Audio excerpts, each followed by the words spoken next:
In India there lived, by the banks of a stream, a hermit whose prayers chose applause for their theme.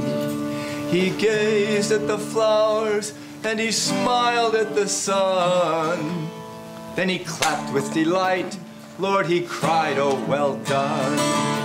Well done, Lord, oh, very well done.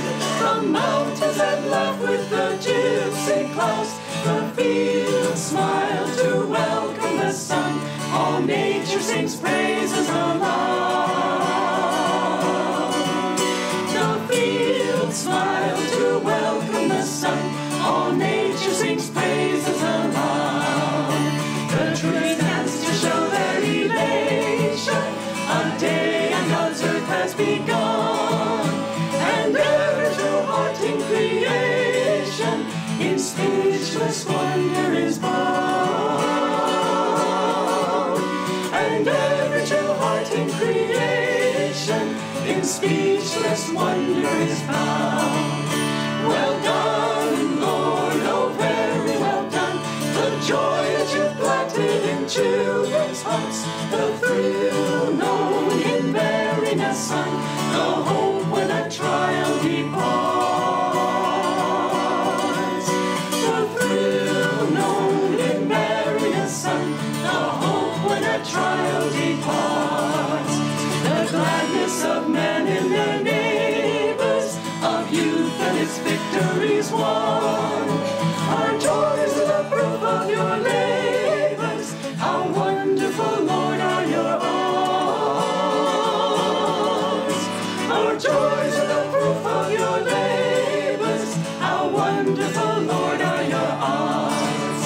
Well done, Lord, oh, very well done. At last I've discovered the mystic key.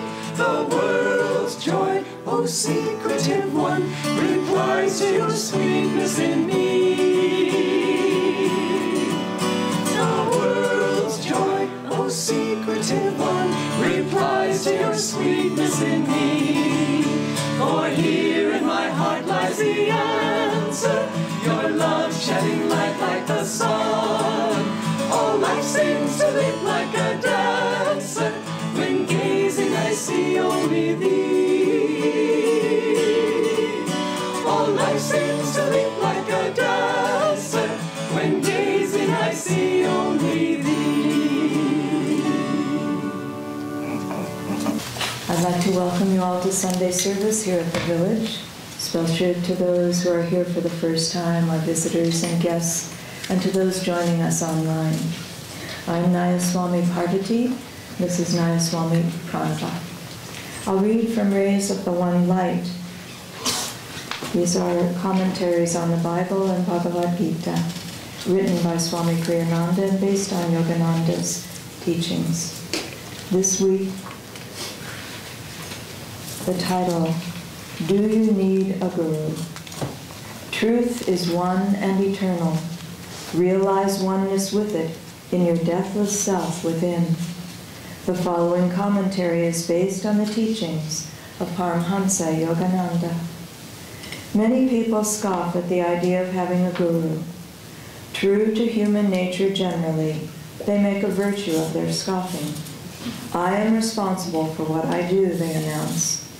Responsible for my mistakes as well as for my victories. What would I ever learn if I handed over my development to someone else? To depend on another for guidance would be an act of spiritual cowardice. It would be understandable for someone gifted with some trivial ability, for instance, with words, to insist on doing his crossword puzzle himself without letting anyone else help him. But supposing even in such trivial matters he had no such gift, what virtue would there be in refusing to learn? For that matter, moreover, where do our gifts come from? They are not a native ability. Still, crossword puzzles are hardly an important challenge.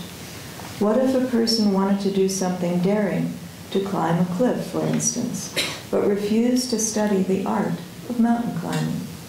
He would still climb at the risk, he would climb at the risk of his life. And how much more is risked than physical life in the great adventure of the divine search, where the risk is to salvation itself. Where is the sacrifice in seeking guidance? Even a mountain guide wouldn't presume to do one's climbing for one. His purpose would be only to help the neophyte to climb safely. To have a wise guru is not a sign of weakness, but of plain common sense. All the saints, aware as they are of the hazards of the adventure, agree on the importance of having a guide or guru. And these are the heroes speaking, not cowards or spiritual weaklings.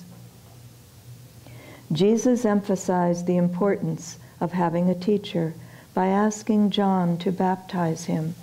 In the Gospel of St. Matthew, chapter 3, we read of his coming to John. Thus Jesus said to John, "It becometh us to fulfill all righteousness." In the Bhagavad Gita, the 4th chapter, Sri Krishna says, "Open thyself to those who have attained wisdom. They will be thy teachers. Ask questions of them, both verbally and mentally. Serve them faithfully and with devotion." How is the devotee to recognize one who has attained wisdom? The Bhagavad Gita gives us this inspiring description of the sage. "By this sign is he known, being of equal grace to comrades, friends, chance comers, strangers, lovers, enemies, aliens, and kinsmen, loving all alike, evil or good. Thus, through Holy Scripture, God has spoken to mankind."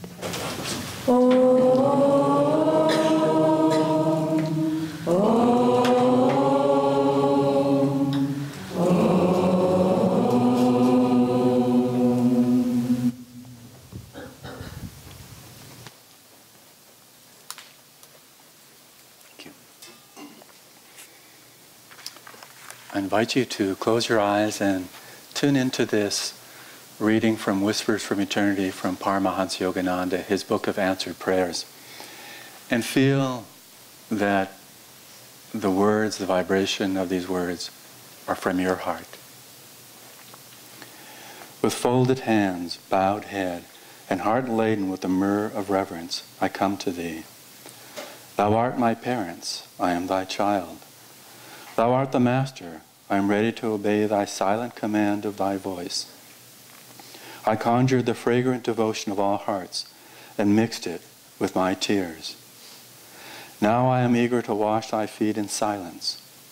A river of my ardent crystal tears of craving rushes forth to meet thee. Wilt thou see that my boisterous flood of devotion be not lost in the desert of disappointment? Wilt thou see that my mad flood of devotion follows always the right course which leads to thee? You can remain with your eyes closed, or you can open them at this point. Probably, I was just thinking as I was sitting here, when was the first time I even tuned into the word guru? And I think this is when it first happened. It was on one of the liner notes for a record album by Jefferson Airplane, back when I was probably about 15 years old. And it said, it was giving thanks, and it said, thanks to our musical guru, Jerry Garcia, who was from the Grateful Dead. You can see where I was at that time in my life. And it's interesting, that usage in that way is actually very common in India, where the idea of the guru is also just a teacher. But what the reading is and what the spiritual path really refers to is the Satguru, the true guru, the guru that is one with the divine. There is no separation. The guru is that pure expression of the divine. And, when I look around in this room, and perhaps you watching online, that we have a real spectrum of how we relate to the guru. We have people that have been on the spiritual path with Yogananda as their guru for 50 years. And we have maybe some of you that have come to Ananda for the first time for this weekend. And what do you mean you're going to talk about the guru? I'm here for the law of attraction. You know, and so it's important to respect all of that. Because the question isn't so much for us only is it important to have a guru. It's important to understand, first of all, what it is that our lives are about. What's really happening? Well, the destiny for every sentient being, regardless of what their belief system is, regardless if they understand anything, the destiny of each person is to attain self-realization, meaning that oneness with God, of God alone being the essence of who we are. Now, it's not just God alone and we leave the world behind. That isn't the emphasis, especially in this time. It's really that God alone can be expressed through everything, through all our feelings, through all our thoughts, through all our words, and through all our actions. But it's God alone at the essence of that really is the destiny of our soul awakening. That cannot be different for any of us. Even if we seem that we're going speedily the opposite direction, that's just playing the part of the bad guy really well. But the destiny is still the same, is to come around and really tune into that experience of God. I don't know if you've ever met people that are actors or actresses.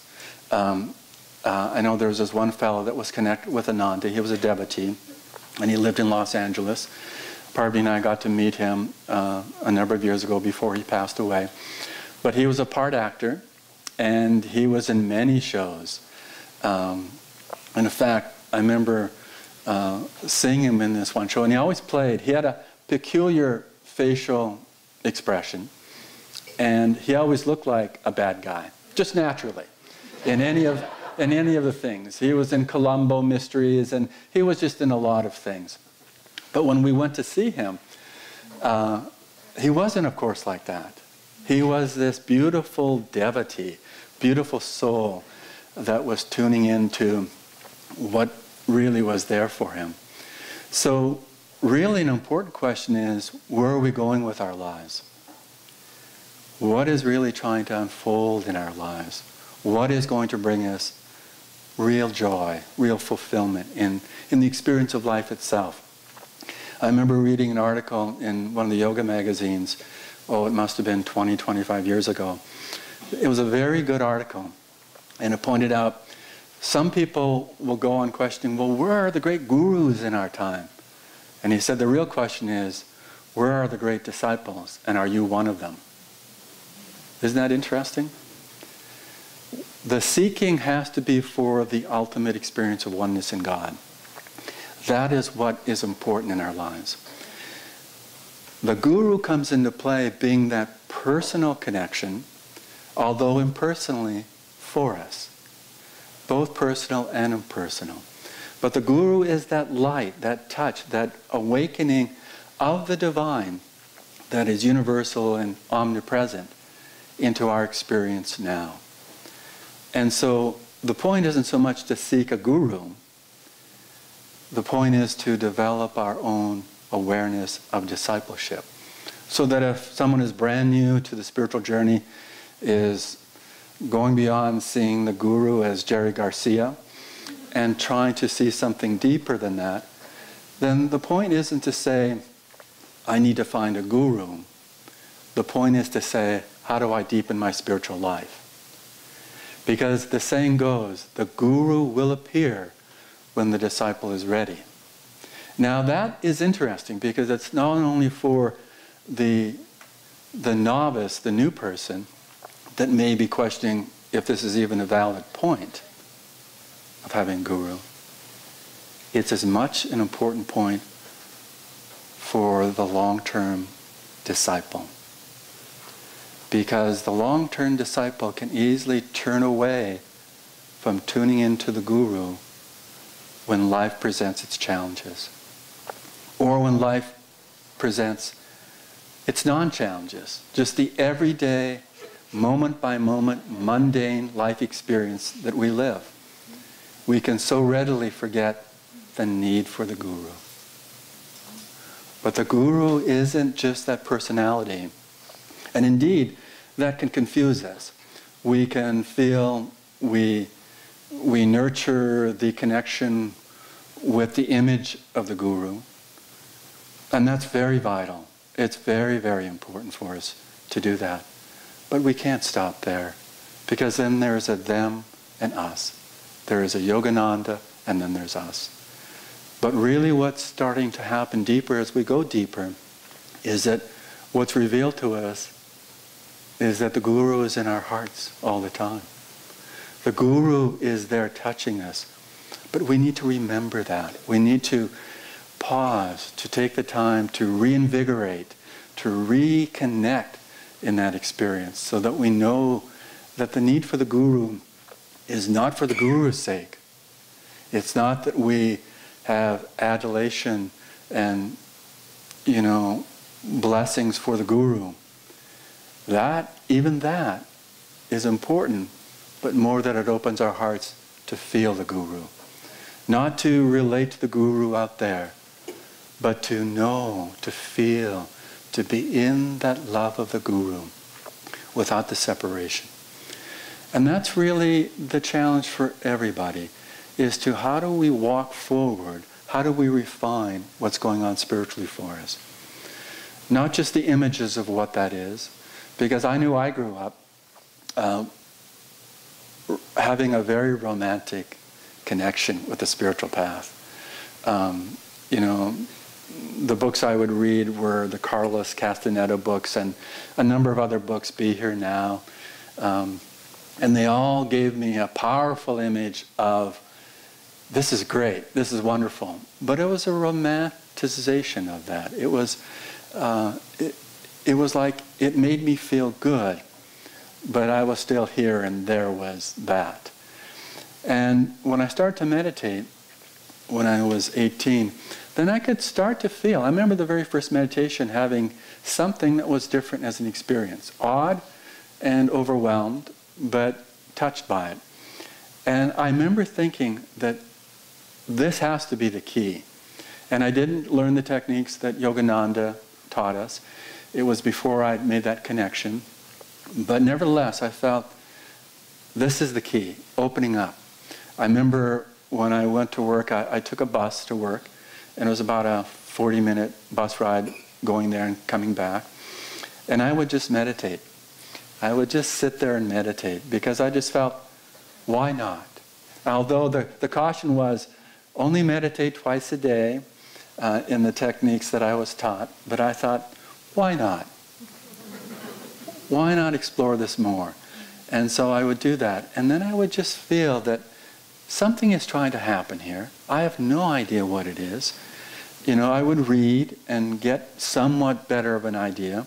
But it was aloof. It was removed. I couldn't really appreciate it more than, again, as a romantic notion of, there's a guru out there and sitting on some mountaintop, and all he needs to do is touch me in my heart and I'm going into ecstasy.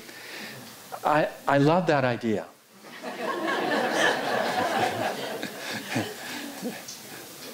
But even then I knew that the touch was inside already, and I just need to explore that. And so I did. I just would meditate. And I realized that group meditation was important. And so I went to group meditation. From the first week of learning to meditate, I went once a week to meditation as much as I could to feel that. And then what started to happen was I was going to courses in the approach to meditation that I was first initiated into. And someone said that the leader of this approach to meditation said that everyone should read the Autobiography of a Yogi. And my brother had just finished reading it. And so I thought, I'm going to read this. Well, it's interesting. I don't know about you, but I read that book and was deeply connected to Yogananda, but had no conscious inkling of him being my guru. Isn't that interesting? I did not have that conscious awakening. I was deeply thrilled. I was deeply connected to feeling Yogananda's presence. But some veil remained on my consciousness that didn't make that step of, here's my guru. It was like my journey was needing to open up in a general way. And this is really the emphasis Yogananda has given us. Open up in that way that is right for you. And then indeed, just a few years later, I knew with deep certainty that Yogananda was my guru. And when I first came to Ananda, I was so amazed that there were disciples of Yogananda, many disciples of Yogananda. And I felt through the other devotees here, this is Master's touch. I can feel my Guru's touch in this. But you know, we need to remind ourselves moment to moment, whatever level we're on. Remember, it's a misnomer, if you think about it, to even use the word journey or path for the spiritual devotee. And yet we know we have to use it. I mean, Swami Kriyananda's autobiography is called what? The New Path. And Yogananda himself talked about the journey to self-realization. But it is this little misnomer, because we're not really going anywhere. We're not getting to some point. We're not achieving something. In the Demystifying Patanjali, Swami Kriyananda opens up in the first sutra saying, or the second sutra, whether, it could be the first sutra, now I don't remember, his commentary on it. But he says he had pondered whether to call yoga an achievement or an attainment. Interesting, eh? Most of us, we probably use those words pretty much the same way. But achievement means you're going somewhere, you're getting something. Attainment means you're realizing it from the deeper sense of that word. We're realizing that. We have that already. There's no place to go that's going to give us that. It's inside. It's our own divine heritage coming into our conscious experience and through all levels, even the subconscious.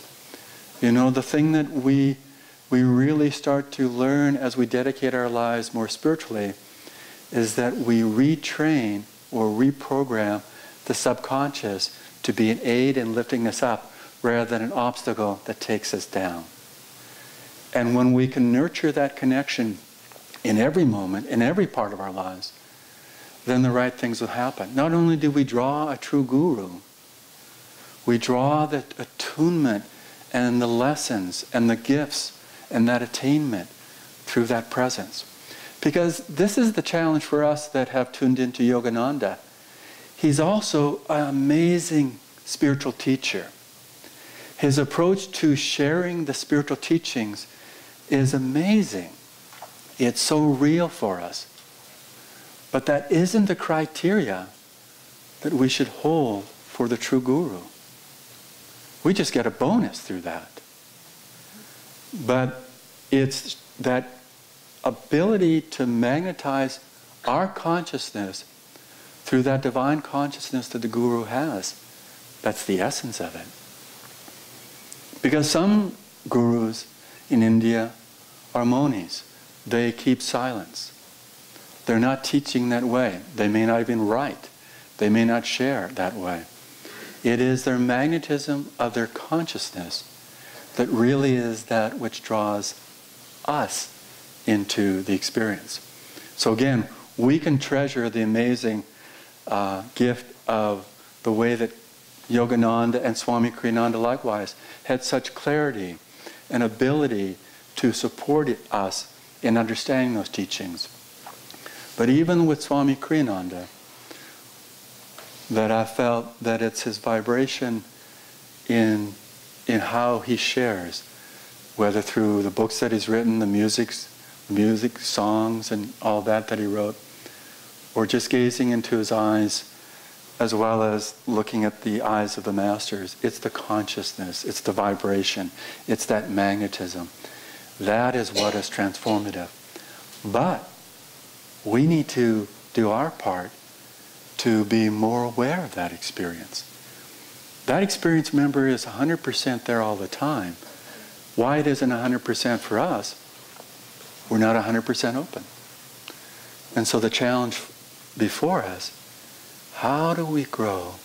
How do we attain that deepening openness where there is no separation?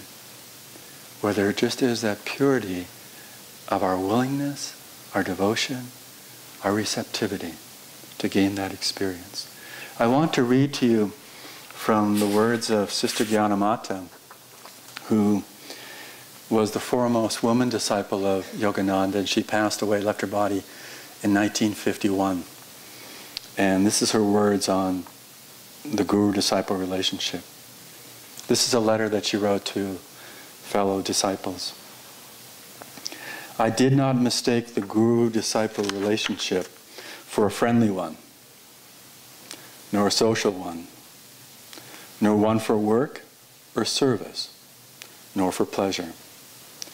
It is solely spiritual, so deeply spiritual, that it passes away beyond my sight and understanding.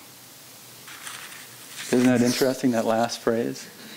That one of the foremost disciples of Yogananda still felt, at least on the conscious mind part, that that guru-disciple relationship is beyond that comprehension. So we don't have to figure it out. What we need to figure out is, how do we open up? What is going to be real moment to moment, day to day, week by week, month by month, year to year? Because a real challenge for anyone on any spiritual path, journey, is you can easily become complacent. You know, I can raise my hand to doing that at times, you know, where we coast. We just feel, I'm all right. And it's not so much that we need to do this or that, or implement this strategy, or do something special. Well, that's wrong. We need to do something special.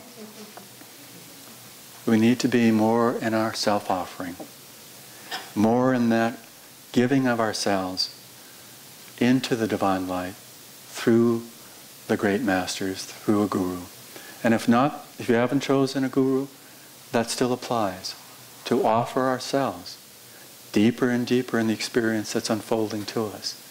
To draw on the blessings that are there already. And to feel that these blessings are a reflection of your deeper self. And that offering ourselves more and more, there's no longer a you to offer. There's no longer a divine to offer to. That there just is that experience. But let's together really just feel in our own lives, in something that's real for us, whatever it might be. It may be a thought that reoccurs throughout the day. It may be this or that. It may be a feeling. It may be just a certain touch that you know you can draw on. Let that be real, because then the divine will be with you and draw you to the next step, deeper and deeper. Let's take a moment for meditation.